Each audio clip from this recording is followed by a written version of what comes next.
We'll now take the intuitions from graph 16.11 a little bit further to show that the core shrinks beyond what we showed in graph 16.11 when the economy is replicated. We'll start with the green line that connected E and A in graph 16.11 and then make it shallower so that we intrude into the inside of the core that we depicted in graph 16.11. This line now intersects the contract curve at the point A prime, where, given that A prime lies on the contract curve, the indifference curves for the two individuals are once again tangent to one another.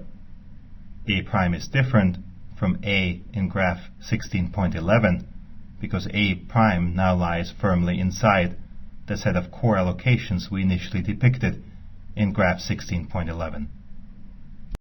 We now again imagine a coalition of two individual ones and one individual two going off on their own to see whether they can do better than the allocation A prime. Since we have two of individual 1 and only one of individual 2, whatever happens to individual 1s will happen twice as much to the one individual 2. We can imagine, for instance, these three individuals agreeing on a trade that takes the two individual 1s to the bundle C prime and the one individual 2 twice as far down the green line to the bundle D prime. Once again, C prime lies above the blue indifference curve and D prime lies above the magenta indifference curve. So both individual 1s and the one individual 2 are better off at their allocations of C prime and D prime than they would have been had they stuck with A prime. They once again block A prime as a possible core allocation in the replicated economy, even though A prime was inside the core for the non-replicated economy. There is, however, a limit to how far we can push this. In panel B, we'll make that green line even shallower, thus intruding even further into the initial set of core allocations.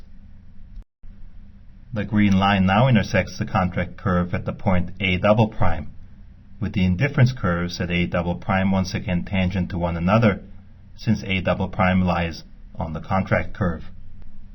We can now again consider the two individual 1s and the one individual 2 trying to go off on their own to see if they can do better than A double prime. The smallest distance that the two individual 1s would be willing to pass down the green line is the distance from E to C double prime. That would make them just as well off as they are on the A double prime. But in the case that we've drawn here, that would put the individual 2 at D double prime, twice as far as the distance from E to C double prime.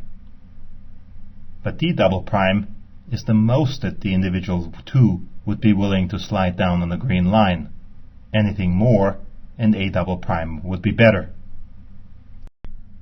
What we have done here is identify the shallowest possible green line along which the two individual 1s and the one individual 2 would be willing to trade on their own in order to block the potential core allocation that lies at the intersection of the contract curve and that green line. This then is as far as the core shrinks when we replicate the economy by 2.